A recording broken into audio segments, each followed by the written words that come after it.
I'm done trying to live up to others' expectations. Family, society, class, race, sex, or religions. It's time to break free from the isms that make us feel like we're in prison. I'm ready to be unleashed as fuck. I'm ready to be unleashed as fuck. Tired of the madness, done with the sadness. Gonna break free and be unleashed. Hello, and welcome to another episode of Unleashed AF Podcast, where each and every week we bring you stories and situations and advantages about how you can get ahead and unleash yourself. Because, why are we doing that? Why are we leashing ourselves? It's time to get unleashed. And I'm so excited about today. Not getting to that yet. Keep introducing Deidre. Okay, so our goal is to help you to live boldly, break barriers, get unleashed, and embrace the fullness of you. And you are so much more powerful than you imagine. Even if you think you're powerful, you're still more powerful than that. Jenny, take it away. Who are you? I am powerful. More powerful than I know. I am Jenny Betting, and I am the inner space engineer based on my experience in both human factors engineering and hypnotherapy. So I can help engineer the inner space between our ears, basically, so that we can more easily allow ourselves to step into our unleashedness. Oh, I like that. Yeah, and each and every single week we try to bring you some interesting topics, and we were wondering what we were going to talk about this week because we haven't been here for a couple weeks. Last week's episode was recorded, and while we were gone, of course, holy cow, such huge news. If you haven't guessed from our name, Unleashed AF, and the fact that we fight against sexism and stereotypes, imposter syndrome, racism. Yeah, we are not Trump supporters, and we are so excited. You think about it, right? When last time we spoke, Biden was running, and nothing. Running, sleeping, something. He was still in the race. He was doing something. And it was really abysmal after the debate. It was discouraging, and I just felt, and I'm sure I'm not alone, that I just felt a pit in my stomach because it was not his best performance, and that's being very kind. That's being very kind. And so we went from that and trying to figure out, at least for me, I was thinking, oh my gosh, what are we going to do? And how's this going to work? And are we going to have to move? Right. Again? Right. Yeah, you just moved. So did I. Oh my God. Just moved. Yeah. And then we get this amazing news that Kamala Harris is going to run. Now, I'd love to give you my first impression. Love to hear yours, Jenny. Well, so even back in 2020, when she was running in the Democratic primary, I remember thinking, she's an interesting candidate. I mean, she hasn't been government all her life. She came from the legal side of things versus just being elected into being a governor or whatever. But she did eventually get into the Senate as well. So she's been on the legal side of things and she's been on the government side of things. So I thought, well, that's an interesting bit of experience to potentially lead the country for this debate, for this election. But continue, yeah. Mm-hmm. So I remember kind of being a fan of hers back then, just based on that information. And of course, she didn't win the nomination in 2020, but got picked as VP. And I remember thinking even back then, to have a woman vice president might be our first chance of actually having a woman president, especially when the president is quite old. So I thought, this could be an interesting little situation. And, it's not turning out that she's taking over for him because he's not able to finish his term, which is what I thought might happen. But the idea that we're maybe ready as a country to step up and actually elect by choice a woman president, I'm very excited about. Yeah, I am too. But let me tell you, it came in stages. I'm just being very honest here. I mean, we're unleashed here. So let's be very honest. Because I remember going through the whole Hillary campaign and being behind her and truly thinking she was going to win and being devastated when she lost. So when Joe Biden stepped down and Kamala Harris stepped up, I have to say that my initial thought was, is this a good idea? I mean, we just had another female that didn't make it, and now it's going to be a black female. I know how racist this country is. I mean, are we ready for this? And in less than 24 hours, my mind has been so blown away.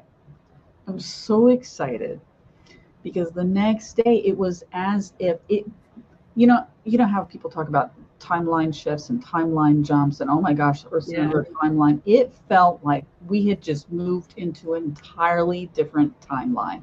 Like, what is happening here? Can we go ahead and play one of these clips? You want to go ahead and play the Ford clip? Let's go ahead and play that one. States. I can tell you how I think it will happen because it. Yeah, I should probably set this up because it kind of clipped off a little bit. Wait a minute. Okay, so this clip is Gerald Ford, and he was at library. He was answering questions from children, and it was in Idaho, I believe. And a little girl asked about a female president, about when there would be a female president, or how could somebody prepare to become a female president. And then I think she said, like, what would you tell little girls that want to maybe be president one day? Yeah. And so this is his response. Yeah. 1989. States. I can tell you how I think it will happen because it won't happen in the normal course of events. Either the Republican or Democrat political party will nominate a man for president and a woman for vice president.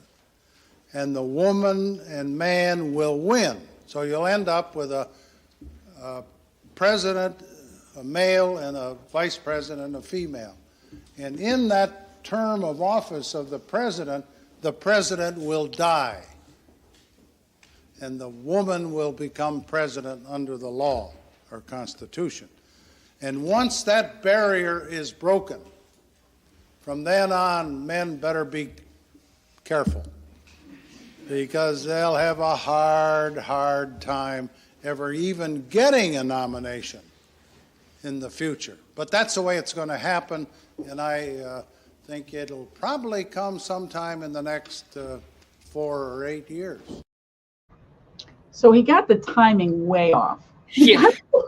He's a little more optimistic. 1989, and it was Iowa, not Idaho. Sorry about that, Iowa.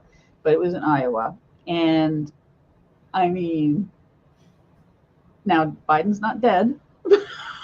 Right. But wow, what a call, right? Mm-hmm. I mean, what a call. And yeah, so it took another 26 years, 25 years. Anyway, it took a lot longer than 30 some years. Yeah. But here we are. And as excited as we are, and the energy that has happened across the country and the excitement I've seen, and I'm sure you've seen as well. I've seen, well, look at the calls that Kamala Harris has had. She had what? Black women for Harris, and then it was black men for Harris, and it was white women for Harris, white men for Harris, and with every single one of these calls, been millions of dollars raised. And I don't know what number we're up to now, but I know the last time I heard it was well over 200 million. In what? Yeah, A I've seen week? some big contributions from people too. Like, yeah, And it's these really been most like a of these, firestorm. yeah, and most of these have been small contributions. We haven't even entered into a lot of the big ones yet. There have been some big ones, but a lot of that initial push, that initial 200 million, was a lot of $20 and $15 and $50 and 100 and maybe 1,000 here or there, but they were individual donations, and it's been really exciting to feel that energy moving in a positive direction, and for people to be thinking positive. Yeah. Yeah, because it was a little concerning at first. I mean, I kind of went back to 2020 when you first asked me what I thought about the announcement this time, just because, I mean, there is history there, right? There is. That's how she got into the White House in the first place. She was in the running. But yeah, this time I thought, based on the same kind of things that you were just talking about and kind of what Gerald Ford was saying, not sure the country's ready to do that yet. So it was a little like, Evidently. I don't know, but yeah, pleasantly surprised. Very that, pleasantly surprised. And it feels like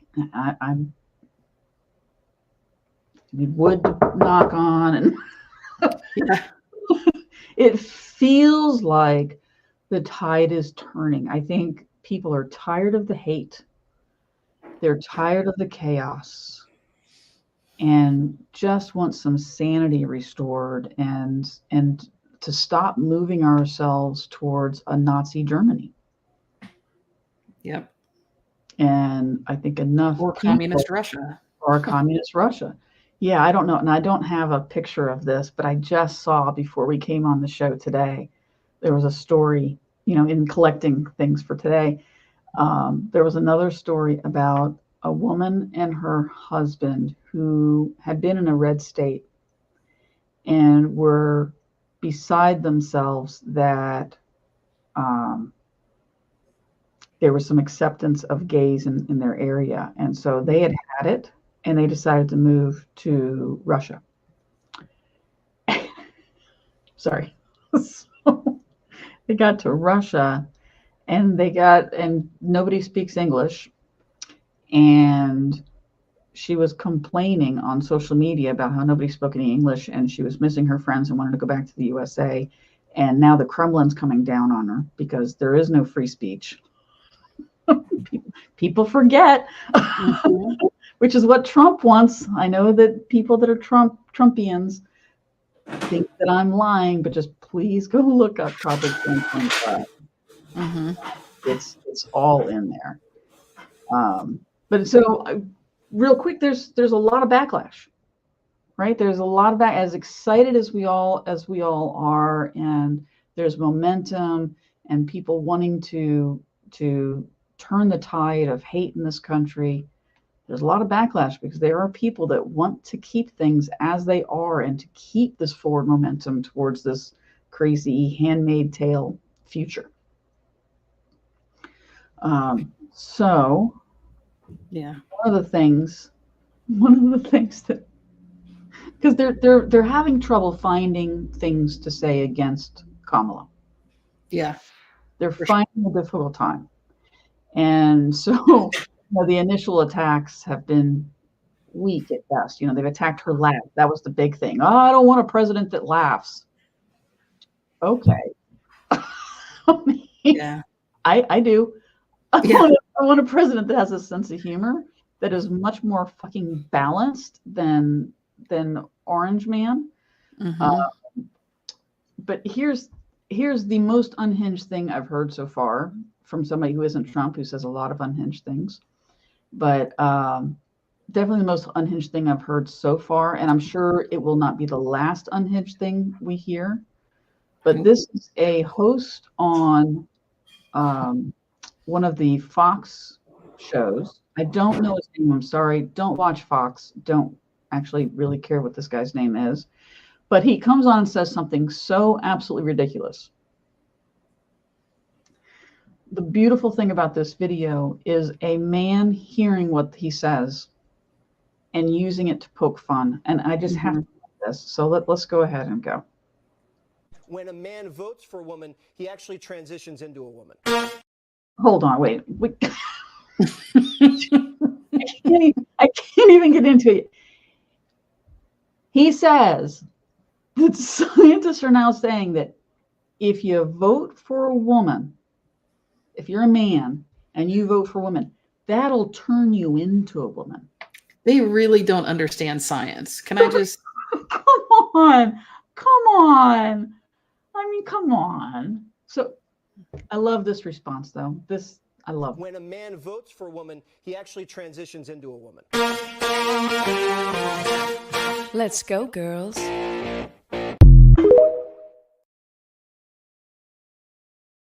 So funny. People are so funny. Oh my gosh. I just love that. I was like, okay.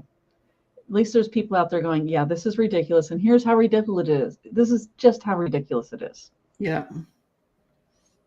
Yeah, it's crazy. I mean, the stuff that they, like you said, they're so desperate to try to come up with something negative about the situation, because now all the things they were saying about the old man on the other side of the race, the mirror is now on them.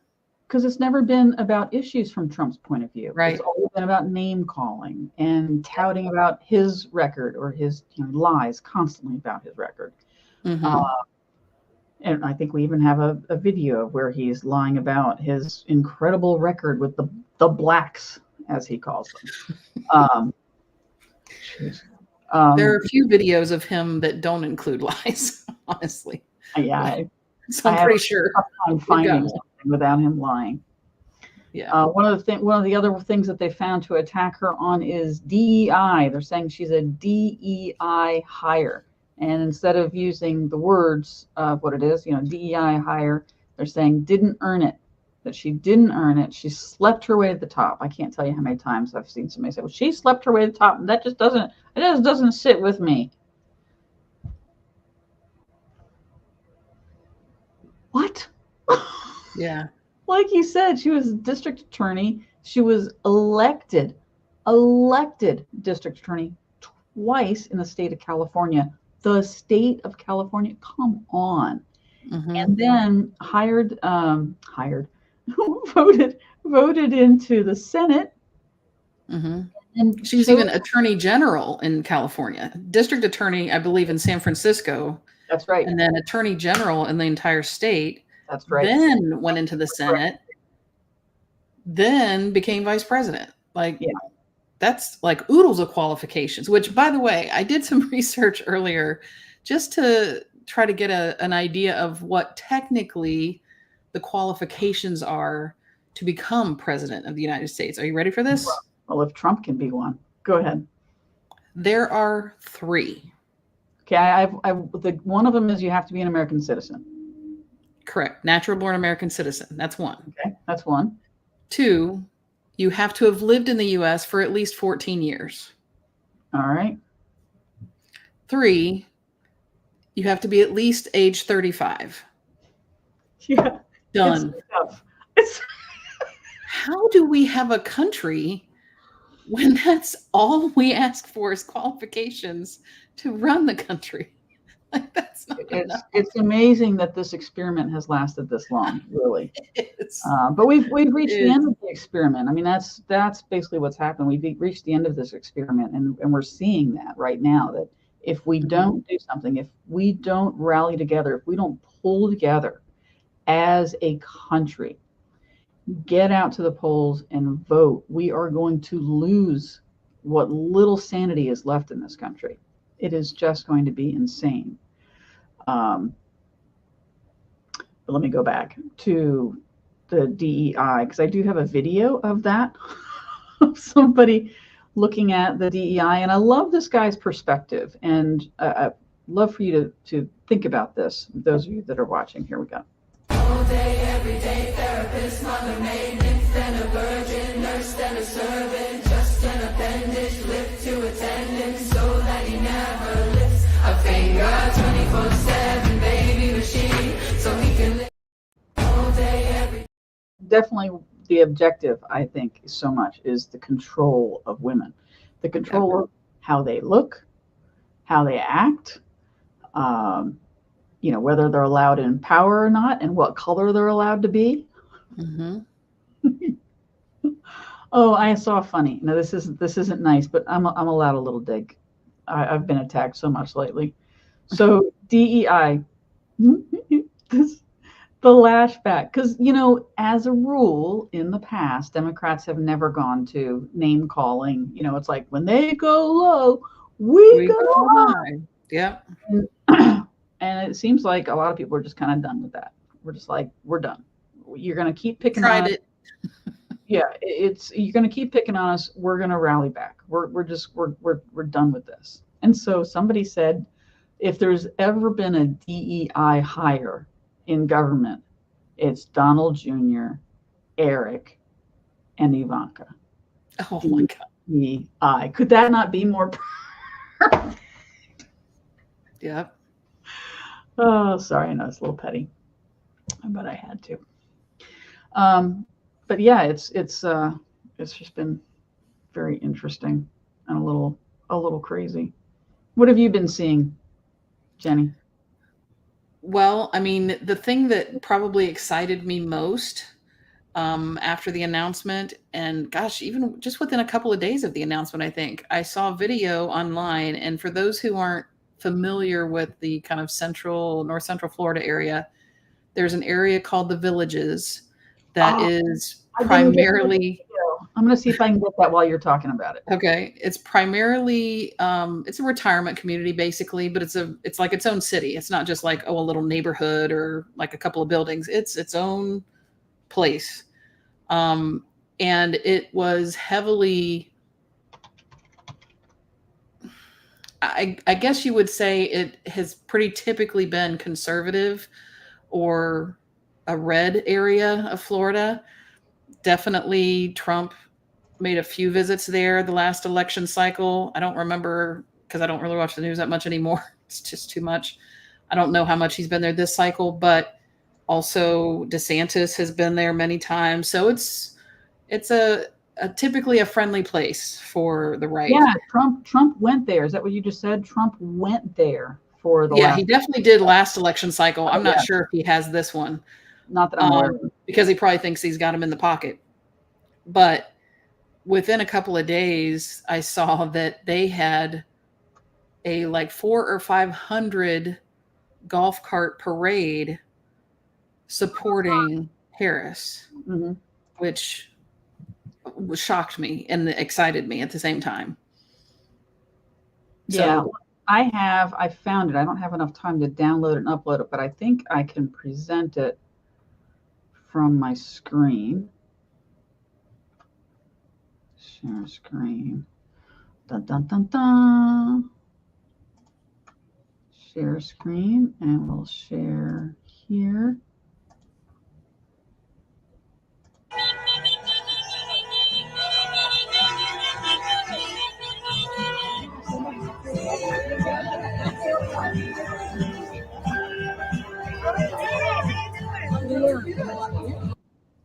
I mean, that's just the tip of the iceberg. Let me stop sharing. I'm sorry. Let's see. How do I stop? Oh, okay, there we go.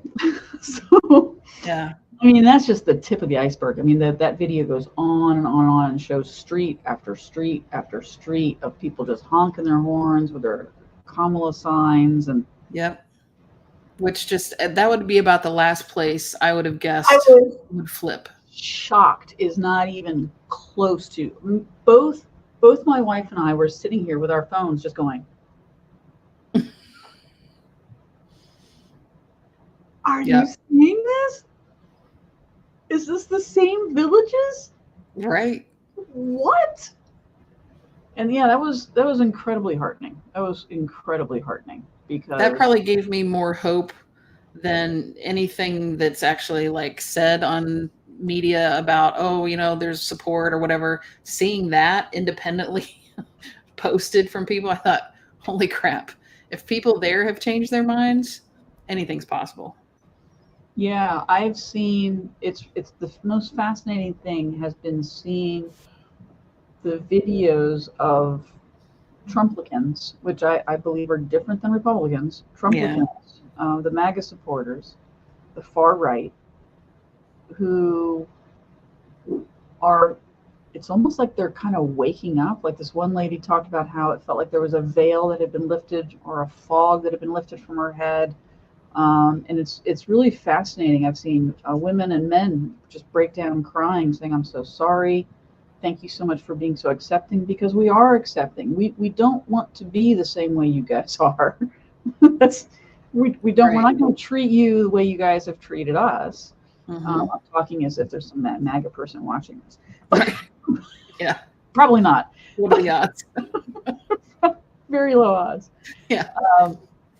But we also don't want to see them go through that. Honestly, I mean, I don't. That's it, and that's just it. We don't want. I saw a great meme, and it said it's a good thing women just want equity and not payback. Yeah. Same thing for people of color. It's a good thing they just want equity and equality and not payback. Yep. Just We're not equal asking. opportunity. Yeah. I mean, that should be considered a basic human right, is just equal opportunity. And it's what, part of what we've talked about, I think in some other podcasts, I know we've talked about in personal conversations, just the concept of privilege and how people don't really recognize, even though they may not feel like they're hateful towards a certain group, they also don't recognize that they have gained or benefited from privilege of not being in that particular group. And so that's the thing that's like so hard to get through to some people, I think, where they're like, well, I earned my way. Well, I think, yeah, which is filled with so much lack of love for your fellow man and for yourself. I mean, that's just lack of awareness. Yeah. They just, it's sort of, you don't know how good you've got it until it's gone. But it's never gone for certain people with privilege. Like they never quite appreciate the privilege they've had because I think it continues. And I think here's one of the things that, like, because I grew up in the South. I mean, it was Virginia, but believe me, it was South. It was more South than Florida, probably. There were parts of it, yeah. Where I grew up, I mean, there were still, slave walls that had been built by slaves. There were still plantations, not operational, of course, but people come and visit the plantations. And so I grew up in a very racist area. And, it's hard. It's hard for, and I just really recently came to this realization. And it's that, because I grew up, my parents were from New York. So growing up in this very racist southern part of Virginia.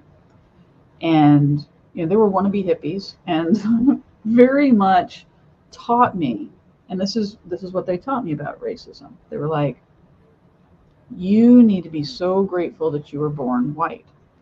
And what they didn't teach me was that being born white also meant I should probably help other people who weren't born white. They didn't go far.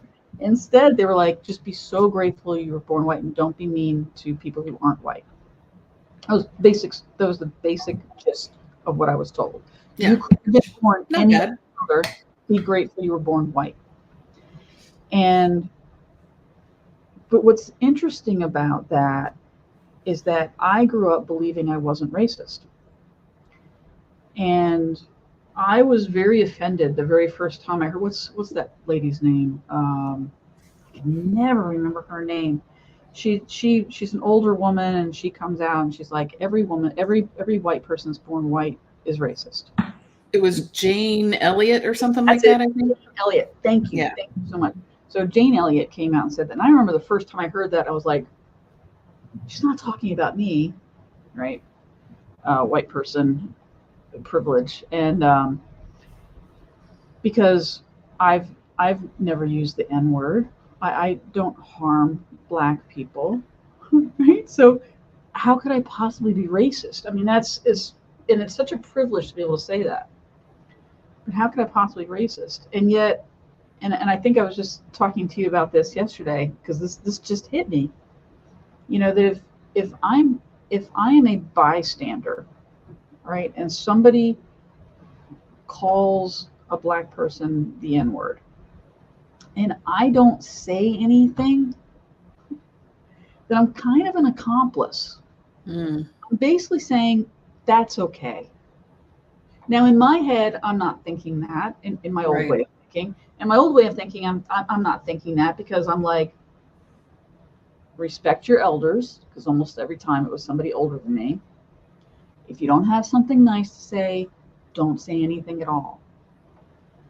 Oh gosh, it's just the perpetuation of racism just by those two things. Respect your elders, and if you don't have anything nice to say, don't say anything at all.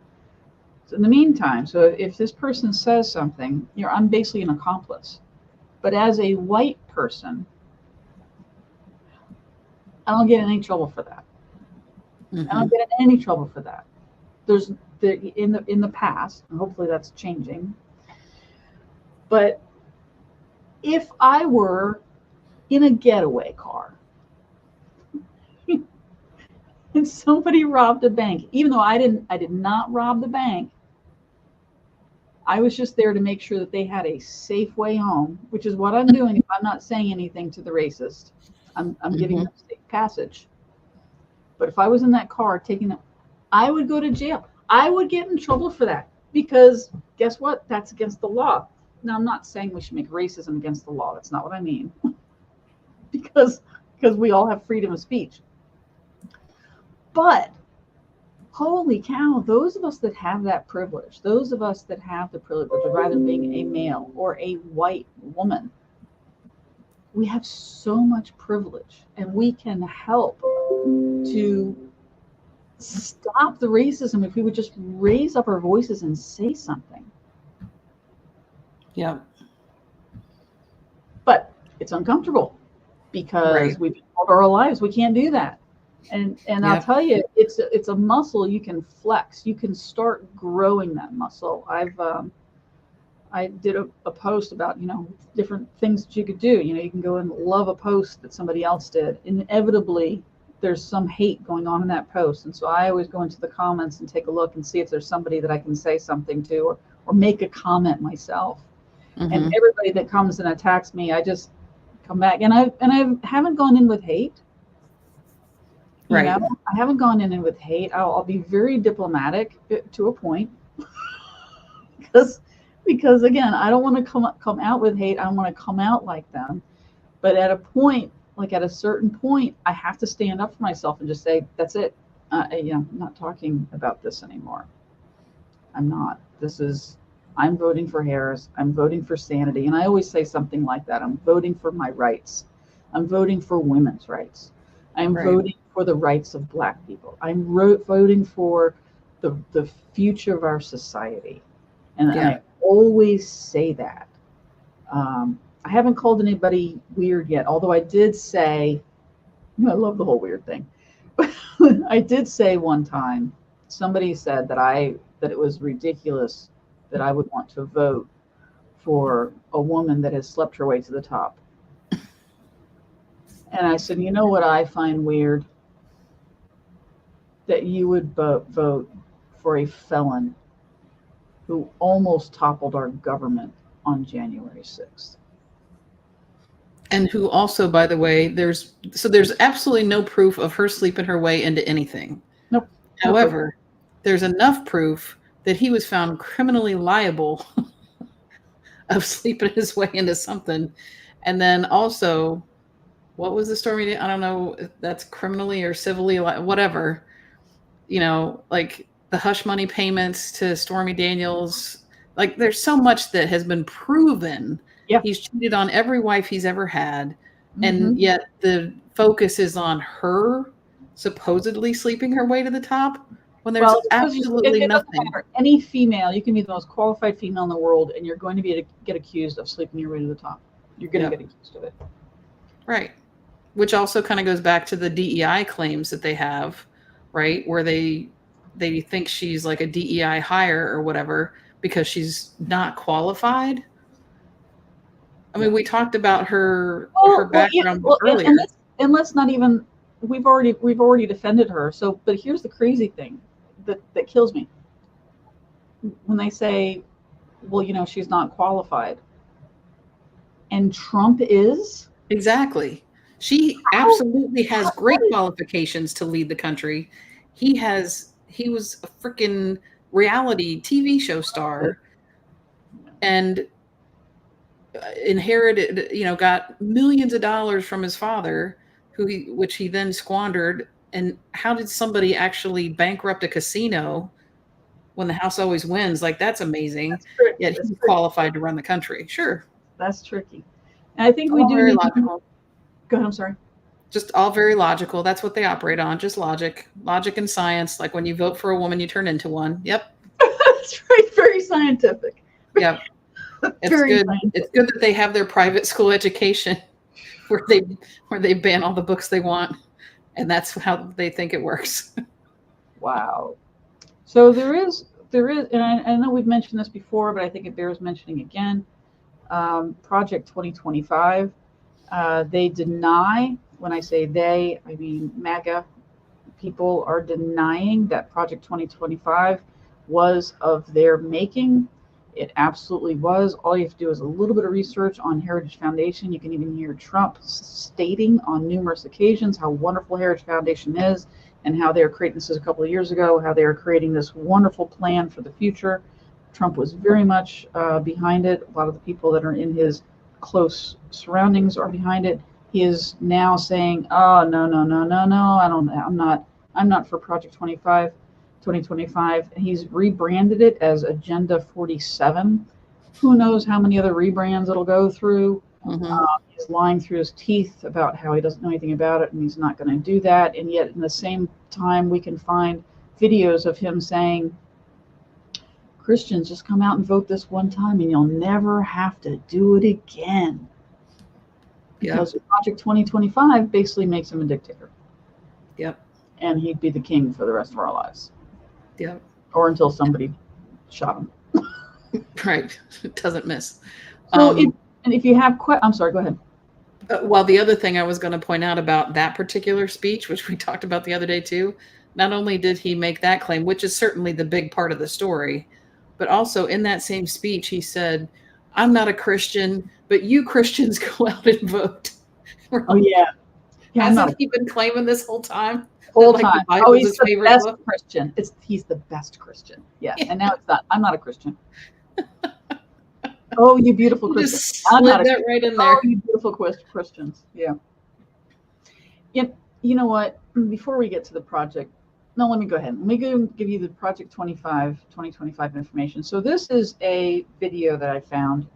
And what this guy did was he took all 900 pages and he loaded it into a GPT that only answers questions about Project 2025. So he hasn't loaded any of his own information. It's just Project 2025, all 922 pages, or how many pages there are, over 900 pages.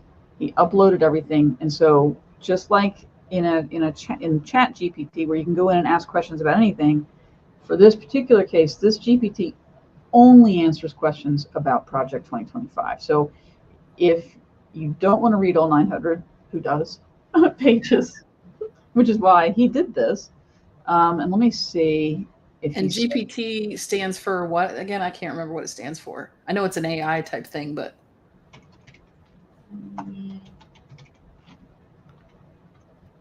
It's a generative pre-trained transformer. Okay. A family of neural network modules that use transformer architecture. Yeah. Anyway, it just answers questions for you. It analyzes and then kind of summarizes questions because it can make sense of the information. So let me go ahead and show this real quick. I'll probably fast forward I'm going to try and fast forward it to where he actually gives the information. This is Project 2025, a collection of conservative and right-wing policy proposals, and essentially the blueprint for Trump and J.D. Vance's administration. Although it's very scary, it's convenient that it was published because now we can read it and see what they actually have in mind. The problem is that it's 922 pages, so it's a little bit of a challenge for us humans to parse through it, but not that much of a challenge for AI. So I went ahead and made a custom GPT and uploaded the document into that custom GPT so that we can all have a chat interface to talk to the Project 2025 document. This is available for anyone to use. I'll show you how to get to it at the end of this video, but first. So that goes on for a while. It's an over 2-minute video. Don't want to bore everybody, but I will put the link to this this GPT that allows you to ask any question you want to about Project 2025, and it'll answer it for you. Completely unbiased. It's a GPT. It's a robot that's going to go in and read. It doesn't have opinions for you. No opinions. You can ask it anything you want about the document. So it's very valuable, and it's also a great way to be able to have comebacks if somebody says something, and then you actually have your fingertips at a document that gives you the information that you need rather than you having to rely on Google and somebody else's interpretation. You can interpret it for yourself. Right. The other thing that I did want to talk about, I didn't think we'd be talking quite this long, but I have to bring this up too, which was when Trump spoke at the National Association of Black Journalists. And there's a lot of things that are being said about it. The thing that I want to point out is in the very beginning about how racist this beginning is. And sexist. And sexist. Absolutely, absolutely both. So I want to play this beginning and we'll talk about this for just a few moments. I want to start by addressing the elephant in the room, sir. A lot of people did not think it was appropriate for you to be here today. You have pushed false claims about some of your rivals, from Nikki Haley to former President Barack Obama, saying that they were not born in the United States, which is not true. You have told 4 congresswomen of color who were American citizens to go back to where they came from. You have used words like animal and rabid to describe black district attorneys. You've attacked black journalists, calling them a loser, saying the questions that they ask are, quote, stupid and racist. You've had dinner with a white supremacist at your Mar-a-Lago resort. So my question, sir, now that you are asking black supporters to vote for you, why should black voters trust you after you have used language like that? Well, first of all, I don't think I've ever been asked a question so in such a horrible manner. First question. You don't. Okay, first of all. Okay. He goes on, first of all, it's a horrible question. He goes on about how you didn't even say hi to me. Okay, let's back up. He did. So what happened was he came out, she shook hands with him. Hi, thank you for coming. They sit down. Then they start, and he comes out and he says, first of all, it's a horrible, I've never been treated so horribly, so offensive. Yeah, being faced with the truth, harsh, huh? And then he says something to it. It's 3 minutes long, so I don't want to go through all of that. But then he says something about he's never been treated so poorly. And you know what? And then you made me wait for 35 minutes because your equipment was bad. Did you hear what was actually going on? Did you hear what actually happened? I heard something. It was more his issue, right? It wasn't So about what happened was right before he was supposed to come out on stage, he said that his new rule was that they were not allowed to fact check him while he spoke. And so they were like, we're not going to do that. We're not going to agree to that. And so he was at a standstill with them for 30 minutes because he refused to go on stage unless they agreed not to fact check him. And eventually he went on stage. And then the other thing that he complained about was that, well, look, it wasn't fair that he was there. I mean, look, Kamala's not even there. And he was promised a debate, which no, he wasn't. No. That's not what that was. It's National Association of Black Journalists. They bring presidents on and other people on that they want to have a conversation with and interview them. They're basically like on a panel. It's not a debate. That's Right. not what that is. That's in September, which he has refused to go to. Correct. So what happened was Kamala was approached to come. She said, I can't come. She was going to a funeral. She said, I can't come. This is my understanding from everything I've read. That she couldn't come, but she'd be happy to do a Zoom. And they said, no, that wasn't acceptable. They didn't want to Zoom. And so in the meantime, Trump had said that he was going to come. Well, then Kamala had her rally down in Atlanta, which was gangbusters. So they came back to Kamala and said, well, hey, you know what? In fact, we are going to let you do a Zoom. Well, at that point, she was already booked up. And so she apologized and said, I'm sorry, I can't at this point. So Trump, of course, is not going to share any of that information. Instead, he was just like, look, this is unfair. You promised me she was going to be here. We were going to have a debate. And look, she's not here. I don't know why she's not here, but she's not here. So I want to go back to him saying, this is horrible. So what triggered in you when she does this long intro of all the things that he needs to answer to, and then his response is, well, I don't think I've ever heard a worse question before from any reporter ever. What thoughts were going through your head? To me, that's where it's the sexist thing immediately, is that he expects her to bow to him, respect him, regardless of what he's done.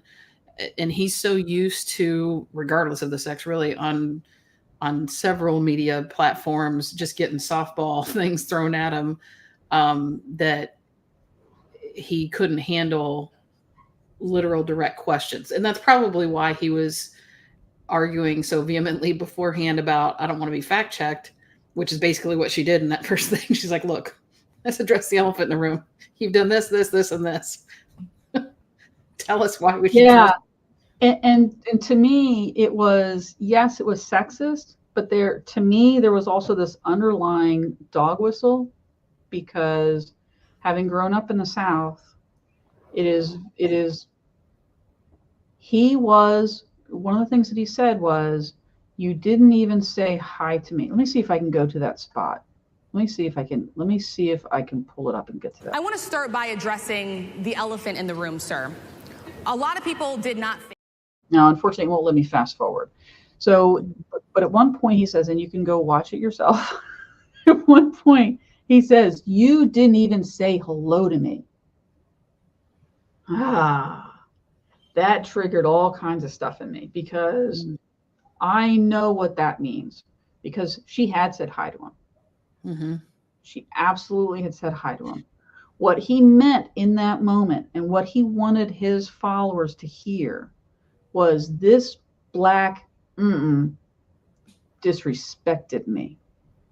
Mm-hmm. She didn't acknowledge me. I am and he may not, let me be clear, he may not in his frontal cortex be thinking consciously, oh my gosh, she didn't respect me. Now, I think it's so ingrained, and I've seen this because growing up in the South, I've seen this. It's ingrained.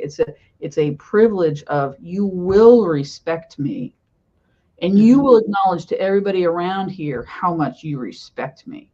So it pissed him off that he didn't get an acknowledgement of his superiority when he sat down. And it really bothered him, and he needed to put her in her place.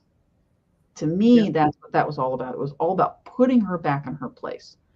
You are this, and you are this, and you are nasty, and you're whore, and you're this, and you didn't even say hi to me.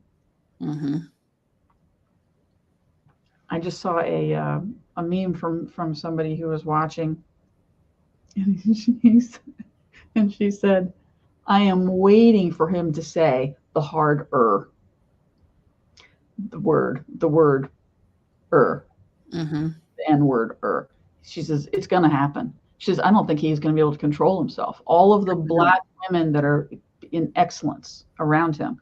We've got Simone Biles in the Olympics. We've got so many. I apologize, I don't know the names of all the people, but there are so many people that are getting all kinds of praise. And then he's also has to go against a black president. And he's trying right now to say that she's Indian and she just decided to be black.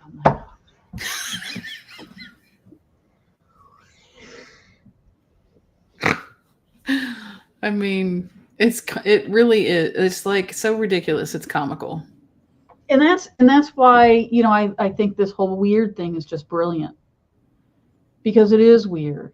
It is weird that you don't address the issues. It is weird that you think you have all of this power that you can just knock people around. It is weird that people can't have just a regular conversation, and that there's all these lies and there's all this fear and hate mongering. It's just weird, and we're tired of it.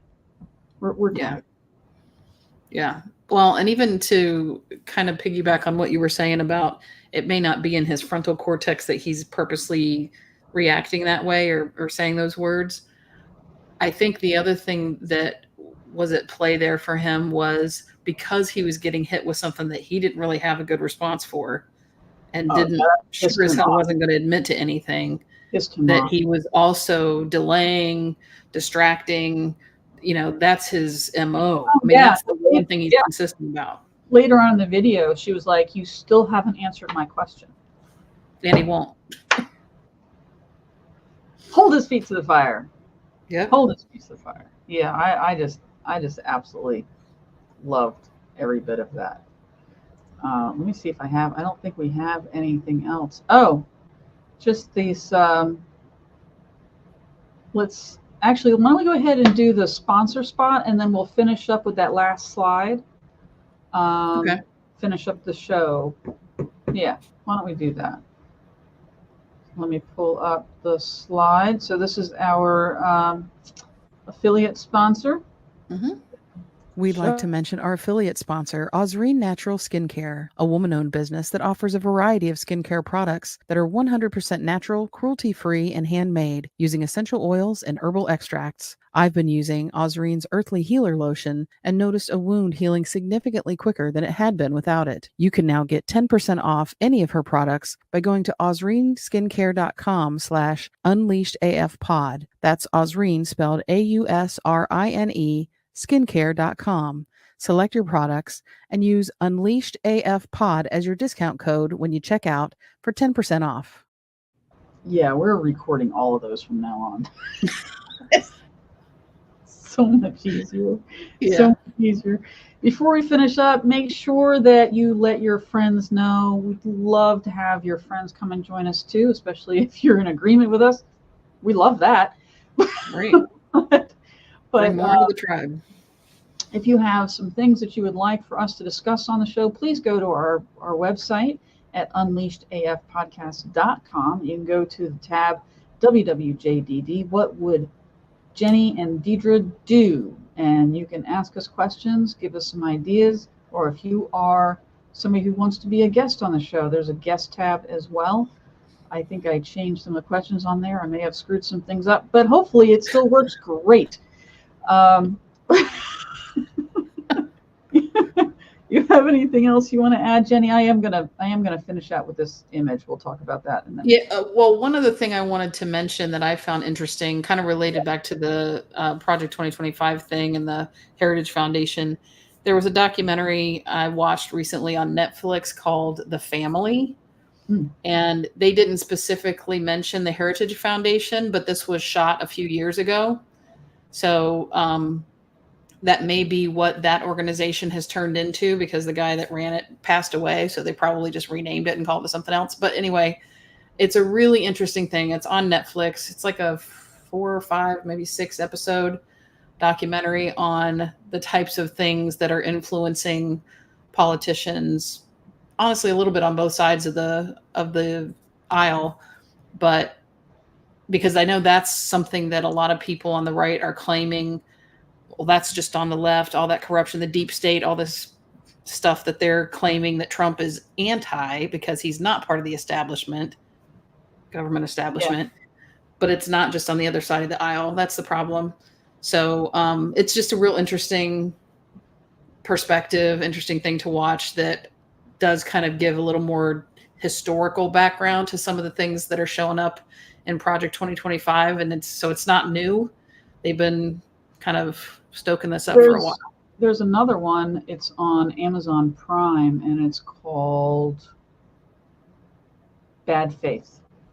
And And I haven't watched it yet, but I will definitely watch it before we get together next time. And next week, hope you'll join us. We are going to have Deb Penner as our guest, and she's going to help us to understand how to meditate and keep ourselves in a good place through all of this. And the beautiful thing is that even if you have never been able to meditate, or you thought, wow, meditation is just not for me, give Deb Penner a chance, because I had a very difficult time with meditation and she helped me tremendously. She's a brilliant woman and so fun. I'm hoping that she'll talk with us a little bit about her story, because she just recently had left her husband and is traveling around the country in a van. By the time next week comes, I think it'll be close to a month. So it should be very interesting what she has to share with us. Mm-hmm. I think that'll be a lot of fun. But I wanted to share this. This is one of the things that I think truly, truly separates Kamala Harris from Trump. Our United States of America is not about us versus them. It's about we, the people. Yeah. And I love that she's embracing that for such a time as this, because, wow, I don't know that there may have been a time that we were more divided, maybe before the Civil War. Yeah. Civil War, after the Civil War, we may have been. But in my lifetime, this is certainly the most divided I've ever been witness to. Yeah. But it's also the most I've ever seen people mobilized to change what is happening. And that is beautiful. And maybe something out of the 70s or 60s or 70s was like that, but I didn't personally witness it. And so it's an exciting, crazy time to be alive. It is. Yes, For sure. But anyway, thank you so much for joining us. We welcome you back next week. Please take care and get yourself unleashed. Take care.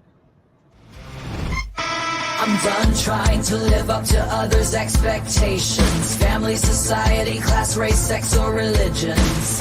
It's time to break free from the isms that make us feel like we're in prison. I'm ready to